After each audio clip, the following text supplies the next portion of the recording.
Senhoras e senhores, ao cumprimentá-los, estamos iniciando mais um Diálogo Espírita, a doutrina espírita passada a limpo. E neste momento convidamos o irmão Dilson Pereira de Barros para fazer a prece de abertura. Então, chama todos os nossos ouvintes neste momento, para que nós nos postemos em atitude de prece, onde quer que estejamos, seja em nossos lares, seja no trabalho. Importa que nós nos preparemos para nos conectar com Deus através da espiritualidade amiga. Assim, quem quiser fechar os olhos, fechem, utilizando-se também da respiração para acalmar as batidas de cada coração. Ó Pai amado, neste momento, permita os bons espíritos estarem conosco, a nos intuir os bons pensamentos, a nos trazer os fluidos que necessitamos, nos amparando, protegendo, quem sabe, aliviando dores do corpo, da alma. E quem sabe, durante este evento, este diálogo que se avizinha, que logo iniciará, possam nossos ouvintes que estiverem em sofrimento, quem sabe até mesmo receberem uma cirurgia espiritual, aliviando ainda mais as suas dores do corpo físico, como prova da tua misericórdia. Obrigado, Deus, e que assim seja. O nosso trabalho de hoje se intitula Na Instrumentalidade. Como se conhecerá o que se toca com a flauta ou com a cítara? Paulo, em carta aos Coríntios 1, 14, 7. Cada companheiro de serviço cristão deveria considerar-se instrumento nas mãos do Divino Mestre, a fim de que a sublime harmonia do Evangelho se faça irrepreensível para a vitória completa do bem. Todavia, se a ilimitada sabedoria do celeste emissor se mantém soberana e perfeita, os receptores terrenos pecam por deficiências lamentáveis. Esse tem fé, mas não sabe tolerar as lacunas do próximo. Aquele suporta cristamente as fraquezas do vizinho, contudo, não possui energia nem mesmo para governar os próprios impulsos. Aquele outro é bondoso e confiante, mas foge ao estudo e à meditação, favorecendo a ignorância. Outro ainda é imaginoso e entusiasta, entretanto, escapa sutilmente ao esforço dos braços. Um é conselheiro excelente, no entanto, não santifica os próprios atos. Outro retém brilhante verbo na pregação doutrinária. Todavia, é apaixonado cultor de anedotas menos dignas, com que desfigura o respeito à revelação de que é portador. Esse estima a castidade do corpo, mas desvaira-se pela aquisição de dinheiro fácil. Outro mais além, conseguiu desprender-se das posses de ouro e terra, casa e moinho, mas cultiva verdadeiro incêndio na carne. É indiscutível a nossa imperfeição de seguidores da Boa Nova. Por isso mesmo, guardamos o título de aprendizes. O planeta não é o paraíso terminado e achamos-nos, por nossa vez, muito distantes da angelitude. Todavia, obedecendo, administrando, ensinando, combatendo, é indispensável afinar o nosso instrumento de serviço pelo diapasão do Mestre, se não desejamos prejudicar-lhes as obras.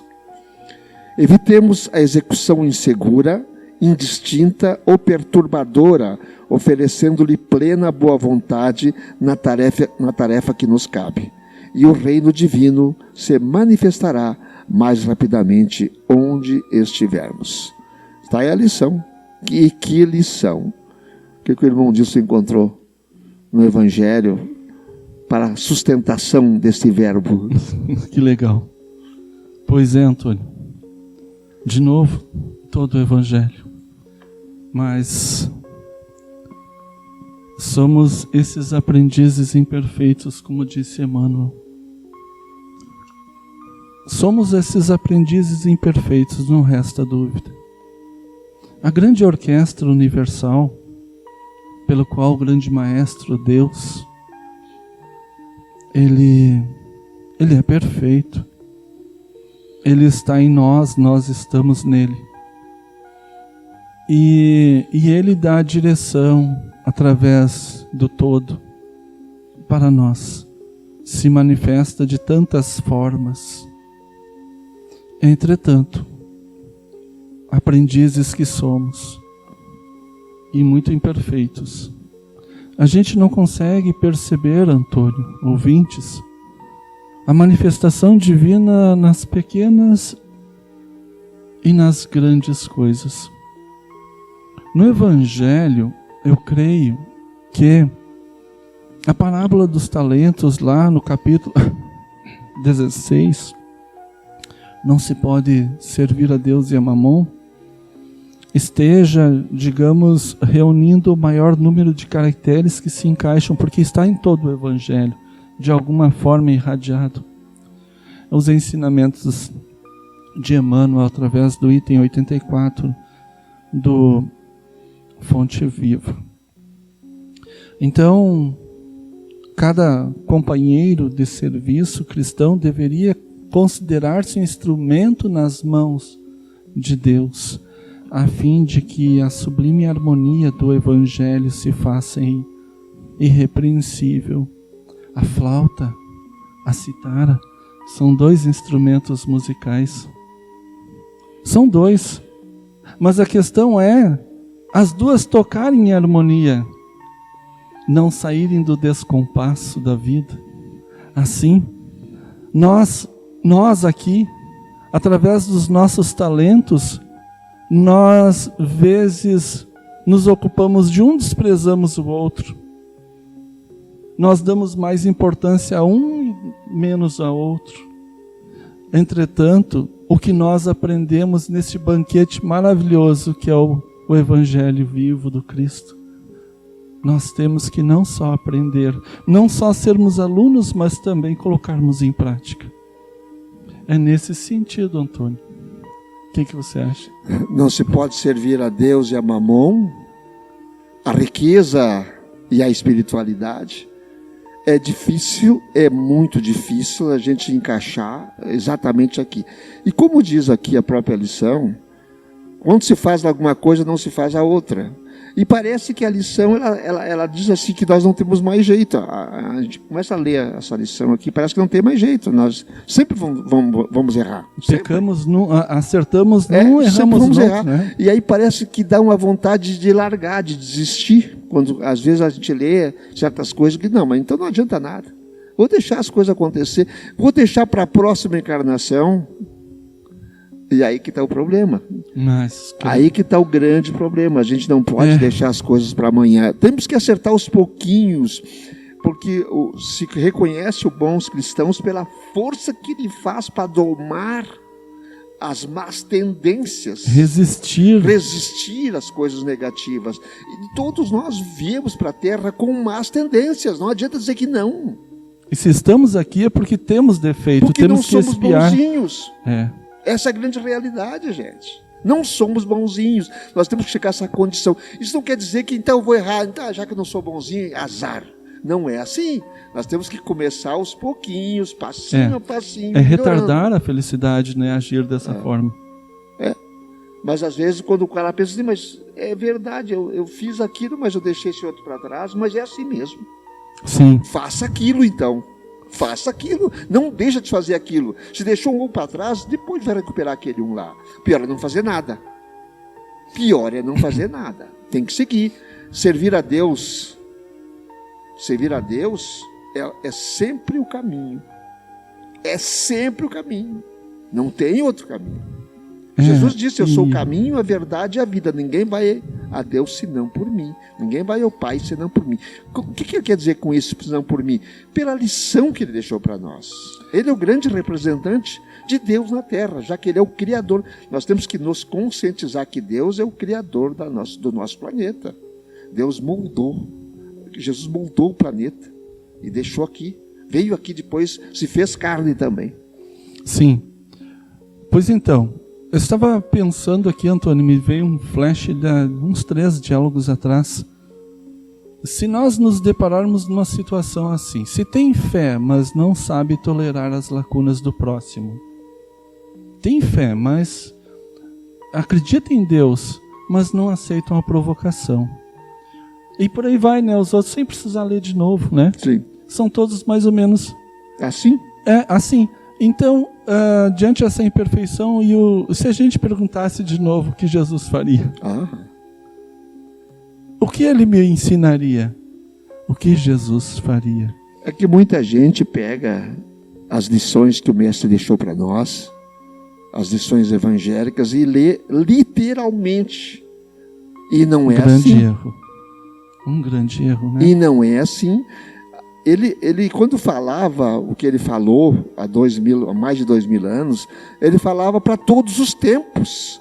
Precisa ser interpretado para a época que ele falou e para a época que nós estamos vivendo agora. E tudo tem explicação. As próprias ditas fraquezas que ele, entre aspas, tinha cometido quando estava na cruz, quando ele diz, Deus, Deus, por que me abandonaste? Eli, Eli, por que me abandonaste? Não foram fraquezas. Ele simplesmente dizia um salmo, o Salmo 22 do rei Davi, 1000 anos atrás. Ele disse todo o salmo. Só repetia, né? Ele só repetia o salmo. Ele veio cumprir as escrituras, isso que ele queria dizer para nós. E a gente às vezes lê em cima, Jesus fraquejou, ele era carne. Não, nós não podemos medir Jesus por nós. Ele é muito superior, não temos como medir. A nossa régua não chega lá. Sabes, Antônio, a nossa imperfeição, cada um olhe para si.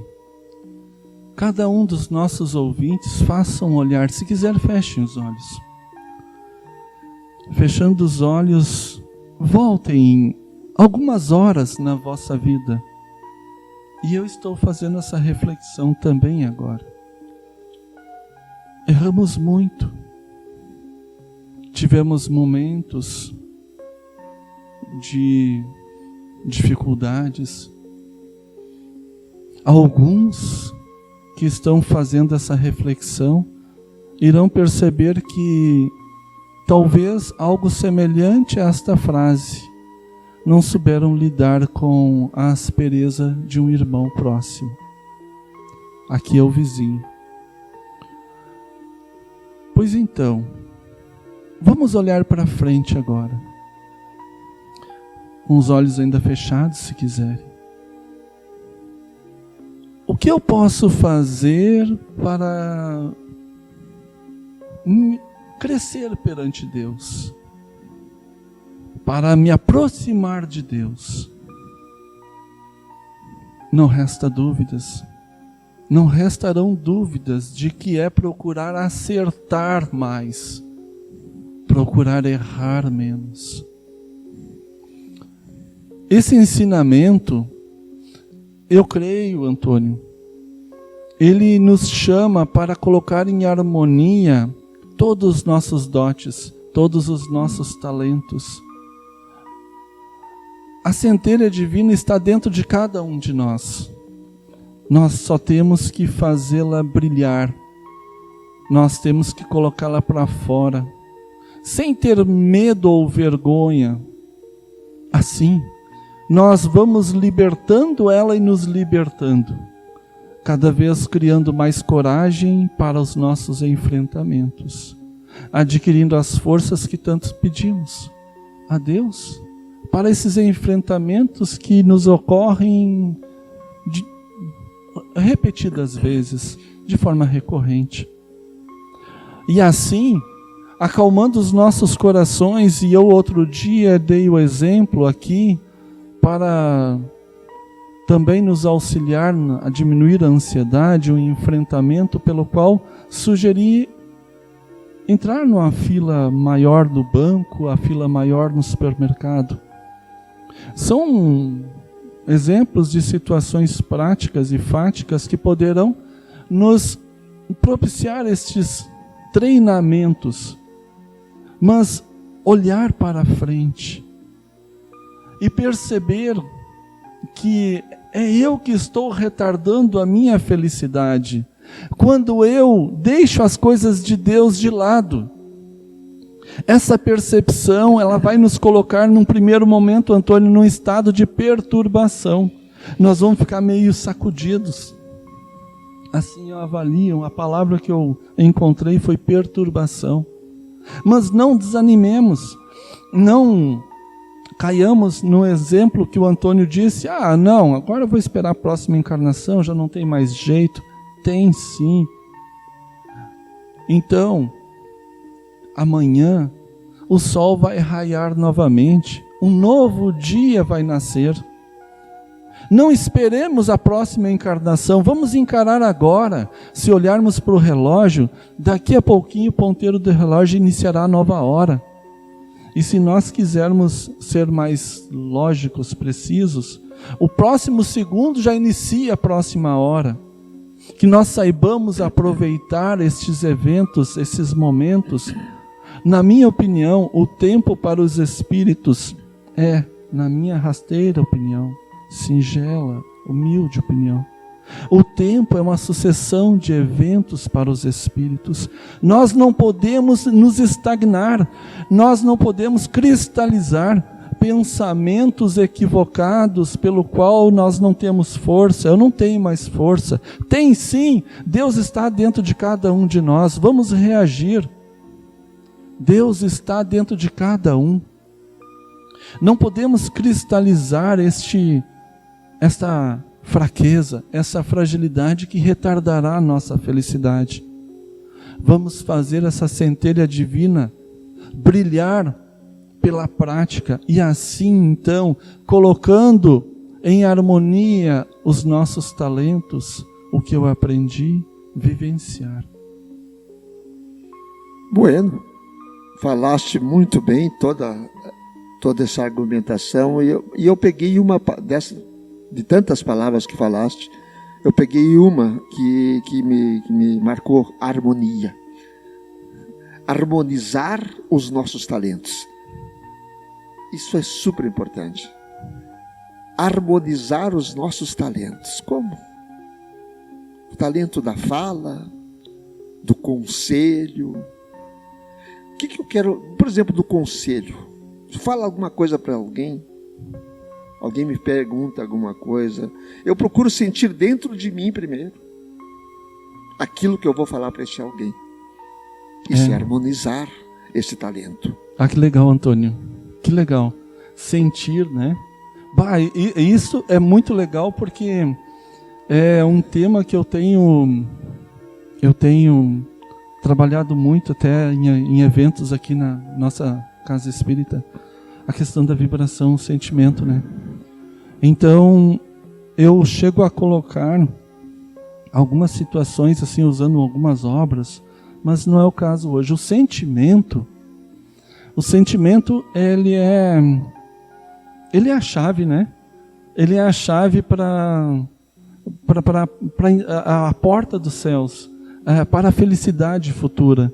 Nós necessitamos procurar sentir dentro de nós o que a gente aprendeu, e essa busca, ela é necessária para nós. Ela é primordial para nós. O sentimento é aquela interiorização daquilo que nós aprendemos. Então, eu tenho trabalhado, e agora me veio o primeiro exemplo que me veio à mente, a questão da intelectualidade.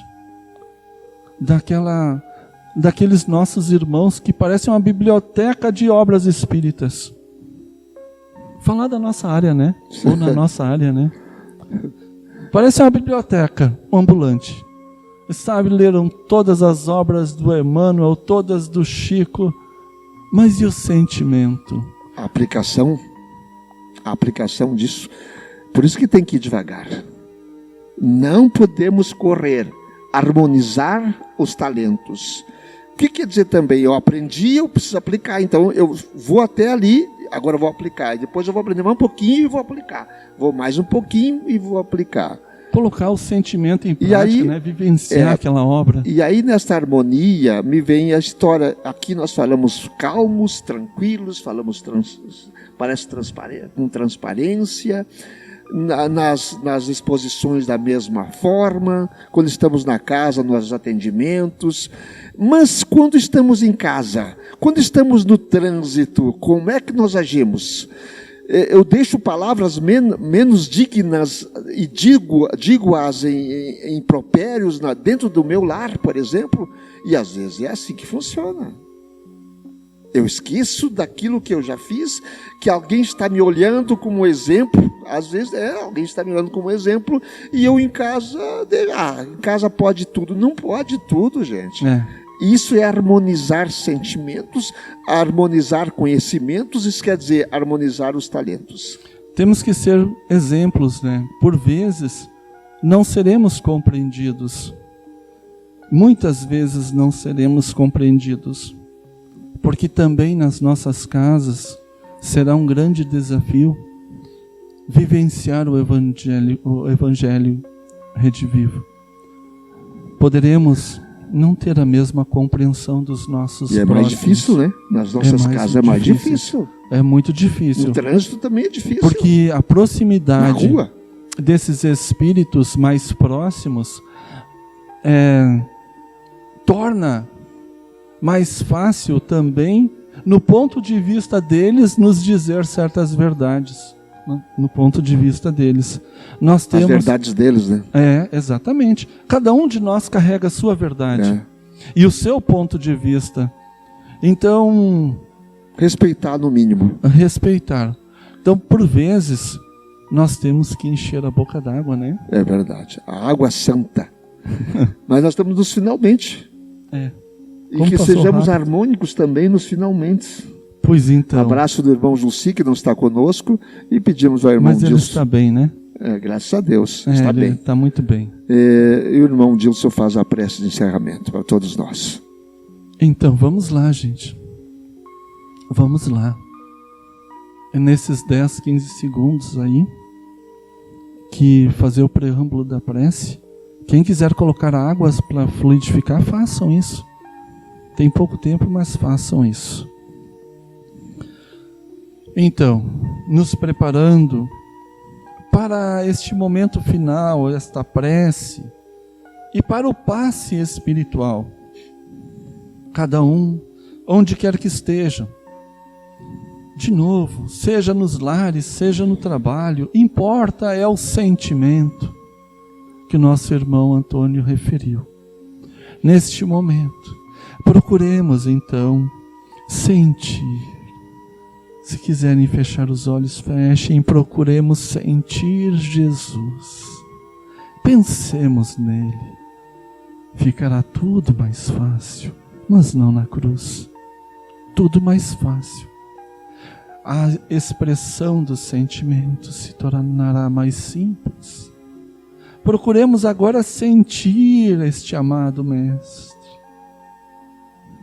Senti-lo através da espiritualidade amiga que aqui se encontra conosco, onde quer que estejamos. E neste momento somos milhares, porque estamos conectados com Deus e conectados a Jesus, como Ele mesmo disse: onde quer que estejam 2 ou mais reunidos em meu nome, lá estarei. E Jesus está conosco, unidos a nós em pensamento, onde quer que estejamos.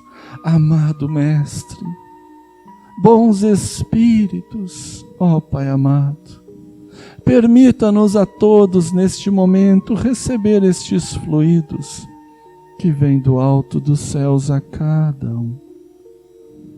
Permita-nos então recebê-los, a fim de que possamos criar as forças que necessitamos.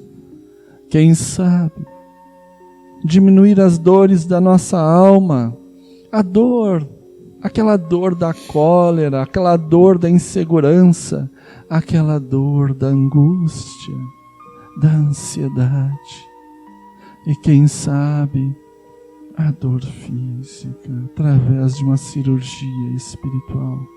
Ó Pai amado, permita aos bons espíritos que são teus prepostos neste momento executar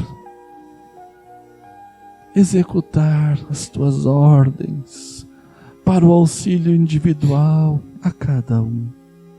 E ao nosso planeta, que possa receber também deste amor, destes fluidos, para que, quem sabe, possamos contribuir um pouquinho com a paz universal. Que assim seja.